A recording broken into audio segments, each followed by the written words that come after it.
টুম্পা কিচেনে ছোট্ট চ্যানেলে স্বাগত। আবারও একটা রান্না নিয়ে চলে এসেছি। আমি এখানে একটা বড় মতো গোটা পেঁপে নিয়েছি, কেটে ধুয়ে পরিষ্কার করে নিয়েছি আগে থেকে। এই পেঁপেটা রান্না করে তোমাদের দেখাবো। তোমরা প্রথম থেকে শেষ পর্যন্ত আমার ভিডিওটা দেখতে থাকুন, আশা করি খুব ভালো লাগবে। বসিয়ে দিলাম, কড়াটা গরম হওয়ার অপেক্ষায় থাকবো। কড়াতে তেল দিলাম, গরম হয়ে গেছে কড়াটা, সাদা তেল দিলাম।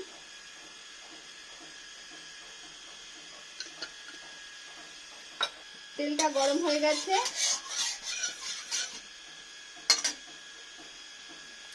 এবার একটু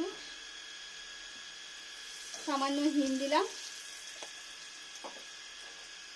নিরামিষ রান্নাতে এটাই, আমি রান্নাটা নিরামিষই করব, তাই একটু হিং দিলাম। একটা শুকনো লঙ্কা দিলাম,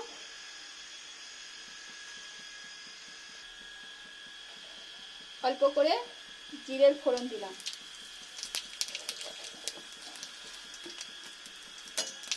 হিং দিলে কিন্তু নিরামিষ রান্নাতে খুব সুন্দর একটা গন্ধ আসে, তাই একটু সামান্য আমি হিং দিলাম।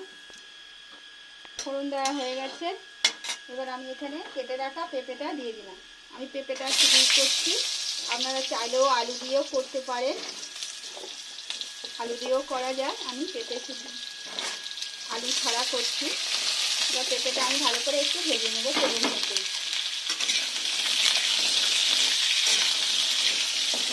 এই রান্নাটা একদম নিরামিষ হবে। যারা নিরামিষ খেতে পছন্দ করেন তারা এই রান্নাটা একবার করে দেখবেন, আশা করি খুব ভালো লাগবে। পেঁপেটা আমি একটু হালকা করে ভেজে নেব। পেঁপেটা আমার ভাজা হয়ে গেছে, আমি বেশি ভাজবো না, পেঁপে একটু হালকা করে ভাজলাম। ছোট্ট চামচে 2 চামচের মতো নুন দিলাম। নুনের পরিমাণটা আপনাদের স্বাদের মতো দেবে, যেমন খান।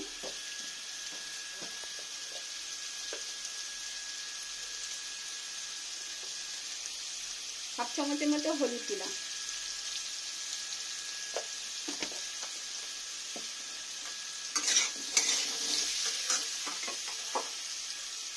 এখানে আমি আদা লঙ্কা বেটে রেখেছিলাম, এই বড় চামচের হাফ চামচের মতো দিলাম।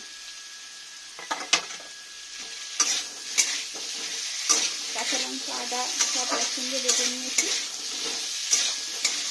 একটু ভালো করে কষে নিলাম।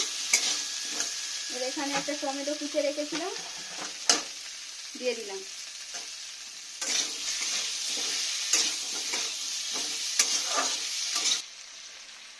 সামান্য কাশ্মীর গুঁড়ো লঙ্কা দিলাম।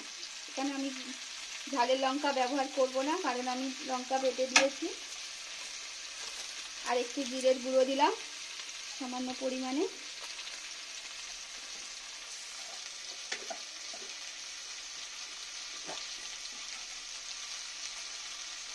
একটু ধনের গুঁড়ো দিলাম।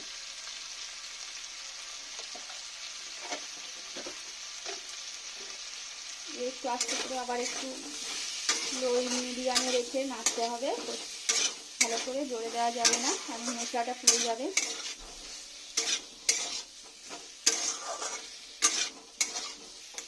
পেঁপেটা আমার ভালো করে কষা হয়ে গেছে, টমেটোটাও গলে গেছে। এবার আমি সামান্য জল দিলাম।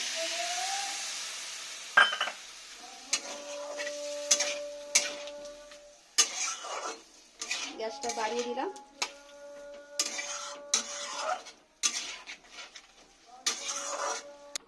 আমি একটা প্যান বসিয়ে দিলাম, এদিকে প্যান বসিয়ে দিয়েছি। এবার এখানে কিছু অল্প করে 2 মুঠো মতো মুগের ডাল নিয়েছি, এটাকে আমি একটু ভেজে নেব।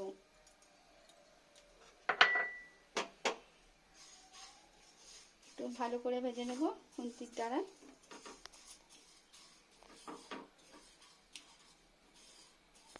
এই ডালটা ভাজা হয়ে গেছে, এবার আমি এই মিক্সি জারের মধ্যে ঢেলে নিলাম, নিয়ে এটাকে আমি পেস্ট করে নেব একটু। আমি পেঁপেটা কষে ভালো করে জল দিয়েছিলাম, দেখুন বন্ধুরা কত জল উঠেছে। এবার আমি 10 মিনিটের মতো চাপা দিয়ে রাখবো। পেঁপে 10 মিনিট হয়ে গেছে, এবার আমি ঢাকনাটা খুলছি।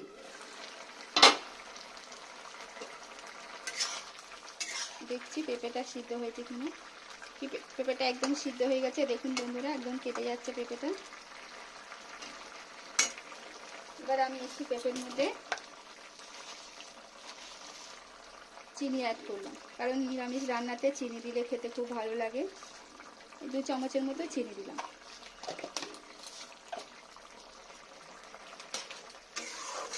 আমরা পেঁপে রান্না করলে অনেক সময় ছড়া ছড়া লাগে খেতে, কারণ পেঁপেটা এই যে কোনোভাবেই রান্না করলেও পেঁপেটা একটু ছোড়া ছোড়া খেতে লাগে।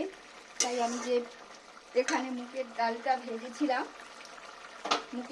ভেজেছিলাম, ভেজে গুঁড়ো করে নিয়েছি, এটাকে এবার এর মধ্যে দিয়ে দিলাম।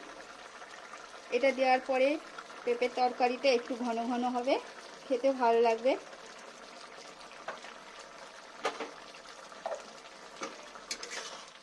এইভাবে রান্না করলে কিন্তু পেঁপের তরকারিটা খেতেও খুব ভালো লাগে। নুন ঝালটা আপনাদের পরিমাণ মতন দেবে। দেখুন এটা দেওয়ার পরে পেঁপেটা কতটা ঘনত্ব হয়ে গেছে। পেঁপেটা আমার দেখুন, মুগের ডালটা ভেজে দেওয়ার পরে পেঁপেটা কত ঘনত্ব হয়ে গেছে। রান্নাটা আমার প্রায় শেষের দিকে হয়ে এসছে। এবার আমি একটু উপর দিয়ে 1 চামচের মতো ঘি দিলাম। ঘিটা অপশনাল, না দিলেও চলে যাবে, আপনারা যদি পছন্দ করেন দেবেন, না হলে না দিলেও তাতে কিছু হবেও না। এবার তোমাদের পরিবেশন করে দেখাচ্ছি। দেখুন বন্ধুরা, পেঁপে রেসিপিটা কেমন হয়েছে। আমার এই পেঁপে রেসিপিটা যদি ভালো লেগে থাকে তাহলে একটা লাইক করবেন, কমেন্ট করবেন, সাবস্ক্রাইব করবেন। যারা ইউটিউবে এখনও আমাকে সাবস্ক্রাইব করেননি তাদের অনুরোধ রইল, যারা ফেসবুকে নতুন বন্ধুরা সাবস্ক্রাইব করেছেন তাদের অনুরোধ রইল যে আমার ইউটিউব চ্যানেলটা একটু ফলো করতে। আবারও নতুন রেসিপির সাথে দেখা হচ্ছে।